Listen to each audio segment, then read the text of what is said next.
The Blade Itself by Joe Abercrombie. A review. For those of you in a hurry, here's the chase. I liked this book. I think you may like this book, especially if you enjoy morally gray characters and darker themes. Fans of the series most often compare it to A Song of Ice and Fire, better known as A Game of Thrones by George R.R. Martin. That may be all some of you need to hear in order to go pick up a copy of this yourself. But a caveat. In the context of experiencing a story, and this is a story worth experiencing, at least in my opinion, I can really only recommend the book if you're going to stick around for the whole series. Let's explore that a little more. But first, what is The Blade itself? The Blade itself is the first of 3 entries in the first Law trilogy. The story follows an eclectic cast. The brutal Northman, the crippled torturer, the self-important nobleman, and finally, the so-called first of the Magi and his feeble assistant. Logen Ninefingers, the so-called Bloody Nine, a wild Northman, a mess of scars covering his face and body. Death follows wherever he goes. He's lost those dearest to him, and in an attempt to leave his past in the past, he heads south. Perhaps now, things can finally be different. Dan Glokta, Royal Inquisitor, the once hero, captured in a heroic charge. His body broken again and again in the deep torture chambers of the Gurkish, and now himself a professional torturer. His superiors want answers, and the Inquisitor Glokta is just the man to deliver those answers. One whimpering, bloody confession at a time. Jezal Dan Luther, self-important, arrogant, selfish, and worst of all, noble-born. Jezal trains to become the next champion. To him, nothing could be more important than tomorrow's fencing practice, or winning his friend's money at cards. Bayaz, the self-proclaimed first of the Magi. A charlatan, surely, but fraudulent or not, the old bald-headed fool will certainly make the lives of our characters much more complicated. And he is a fake, isn't he? Dan Glokta, Royal Inquisitor, was by far my favorite character in the book. He seemed to have the most complex motivations, and at the end of the book, you still aren't entirely sure what those are. We have 2 more books to flesh those out, so I think it makes sense to leave something up to mystery, but it seems like for the other characters, we know pretty well why they're doing what they're doing, and that may change over the series, but with Glokta, he's so complex. He's doing the same things that were done to him. You'd think that maybe it would cause him PTSD. And he seems to relish in it a little bit, and that's just fascinating to me. I'm really interested to see where he goes in the next couple of books. Tied for second place, as far as characters goes, are probably Jezal and Logen, which are the other 2 main characters. I liked them both quite a bit. Jezal is much less complicated than Glokta as a whole. His motivations are pretty much what you'd expect out of a mid-20s nobleman. Get the girl, impress his friends, be better than everybody else. It's pretty standard. But he has a really interesting arc. I won't spoil it for you, but I think this is something we don't see executed very well very often, and I was really impressed. One thing that I really liked about the execution of Jezal's character, he's a nobleman, and he acts like a nobleman. It's not often that we get a nobleman who we get to see in first character who's truly disdainful of the people below him.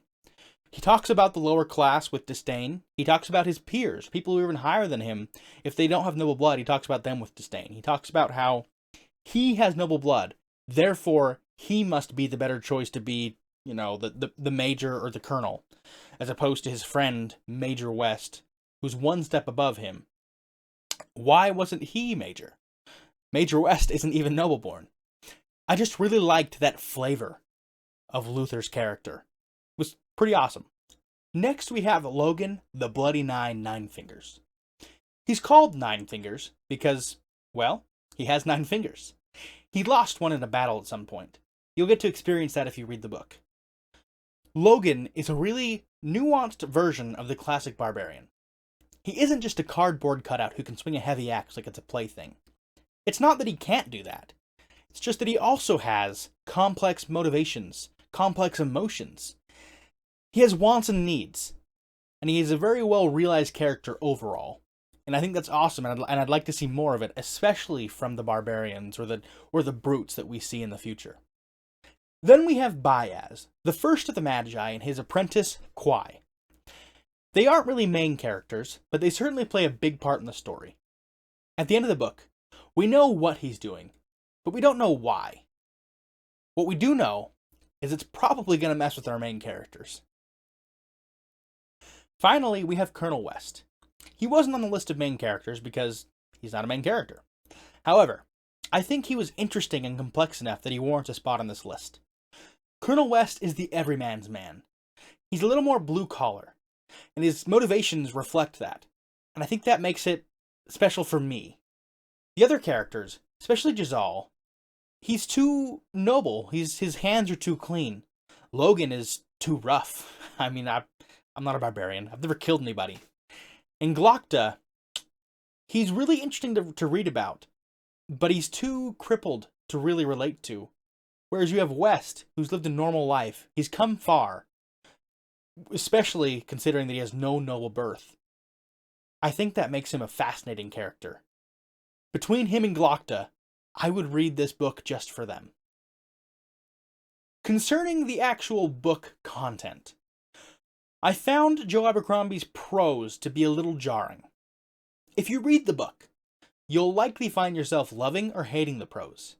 For me, I enjoyed the prose. The biggest drawback was that I found myself reading it probably 3/4 the speed that I normally do.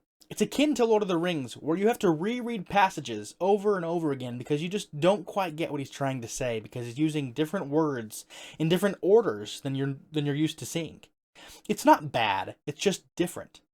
Abercrombie's prose is something that you could put in a lineup with other authors' work, and I think I wouldn't have a problem picking it out, as long as it was one of his more unique sentences.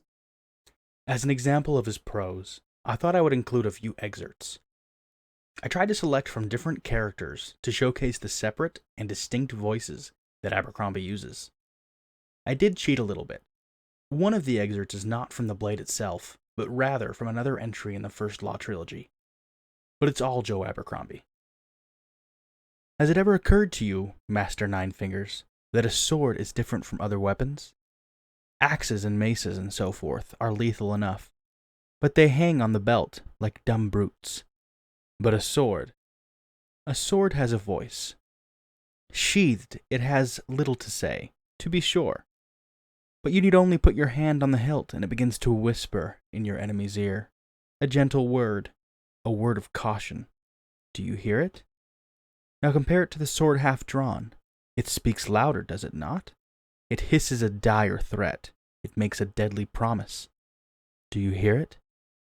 Now compare it to the sword full drawn. It shouts now, does it not? It screams defiance. It bellows a challenge. Do you hear it? I fought in 3 campaigns, he began. In 7 pitched battles, in countless raids and skirmishes and desperate defenses, and bloody actions of every kind. I fought in the driving snow, the blasting wind, the middle of the night. I've been fighting all my life, one enemy or another, one friend or another. I've known little else. I've seen men killed for a word, for a look, for nothing at all. A woman tried to stab me once for killing her husband, and I threw her down a well. And that's far from the worst of it. Life used to be cheap as dirt to me. Cheaper. You are aware, I suppose, that I lived through 2 years of torture? 2 years in hell, so I can stand before you now, or lean before you, twisted as an old tree root. A crippled, shambling, wretched mockery of a man. Eh, Lord Hoff? Let us be honest with one another. Sometimes I lose control of my own leg, my own eyes, my own face. He snorted. If you can call it a face. My bowels, too, are rebellious. I often wake up, daubed in my own. I find myself in constant pain, and the memories of everything that I have lost nag at me endlessly. He felt his left eye twitching. Let it twitch. So you can see how, despite my constant efforts to be a man of sunny temper, I find that I despise the world and everything in it, and myself most of all. A regrettable state of affairs, for which there is no remedy.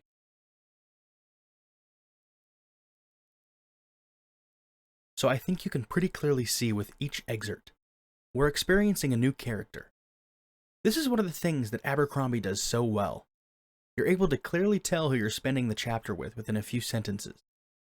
I like this in my reading, as idiosyncrasies in our speech and action are one of the things that make characters unique and relatable. The Blade itself is a pretty slow-moving book.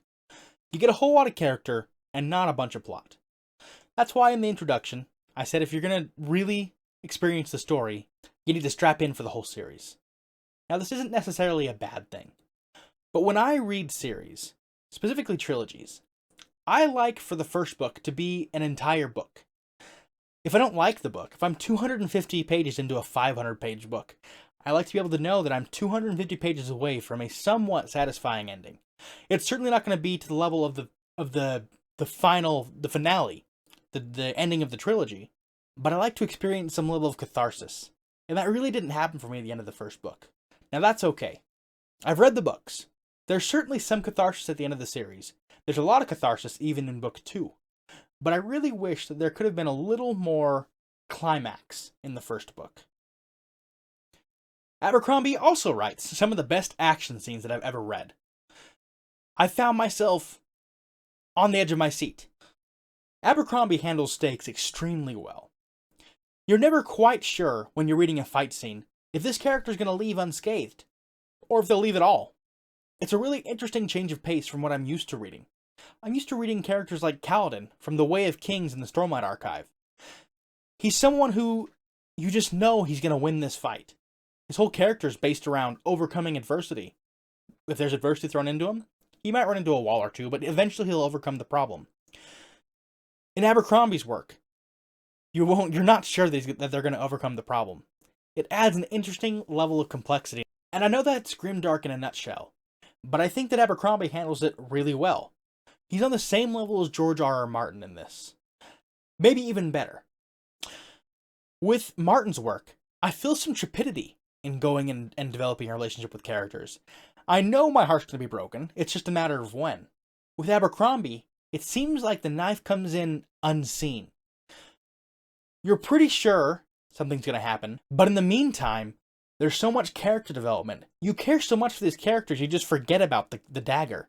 I think that this is executed very well. I'm not a huge fan of Grimdark. I like happy endings. Grimdark doesn't always promise that. The whole premise is not promising happy endings. It promises realistic endings. And realistic endings aren't always happy. I'm also not a huge fan of gore or general dark themes. But I think that the Blade itself handles these really well. Abercrombie doesn't push too far into the gore. There is certainly some darkness, but you don't revel in the darkness. There's certainly some gore. One of our main characters is a torturer. You're going to see some torture, but it's not drawn out. You don't sit there in your chair wiggling uncomfortably like you're reading a Stephen King novel, which for some people might be a checkmark against the book. But for me, I found it perfect. I got to experience something new without being overloaded or drowning in a sea of darkness. Another thing that really helps undercut the dark tones of this book is the general humor. The characters are hilarious. Abercrombie's hilarious. That's something that I really enjoyed. It helped bring me out of some dark moments, and humor also, at least I find, helps make the characters real. When you find yourself laughing, you're bonding with the character. So the more laughter you can get, the better. At least if it's organic. And I think that Abercrombie does that really well. Some authors rely on too much gore or language. It's kind of juvenile in the language to set the atmosphere.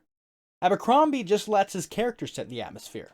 The way they think, the way they act, the way they interact with other people.